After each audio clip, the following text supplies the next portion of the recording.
தாவேக தலைவர் அவரு பாருங்க எங்க கூட்டணிக்கு வர்றதாக சரி, அதுதான் 2026 தேர்தல் களம் கரெக்டா இருக்கும். ஏன்னா அவர் தனிச்சு நின்று அவர் தலைமையில் ஒரு கூட்டணி அமைச்சா சரிப்பட்டு வராதுங்கன்னு சொல்லியிருக்கிறாங்க.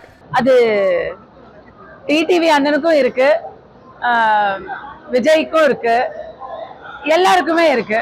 பாஜக, அதிமுக எல்லாருமே அதை தான் நோக்கி பயணப்படுறாங்க. அதனால இவங்க எல்லாருமே சேர்ந்து தேசிய ஜனநாயக கூட்டணியில செயல்படுறது தான் சிறப்பா இருக்கும். அதுதான் சரியா வரும். கண்டிப்பாக ஆந்திராவின் உதாரணத்தை எடுத்துக்கொண்டு, பவன் கல்யாணுடைய முன்னுதாரணத்தை எடுத்துக்கொண்டு, அவர் மாற்றத்துக்காக ஒரு படை வீரராக, படை தளபதியாக, தளபதி விஜய் அவர் மாற்றத்துக்கான தளபதியாக செயல்பட வேண்டுமே தவிர அவரே தலைவராகணும் அப்படின்னு இந்த சமயத்துல அதை விட மாற்றத்துக்கு அவர் உறுதுணையா இருக்கிறது சிறப்பா இருக்கும்.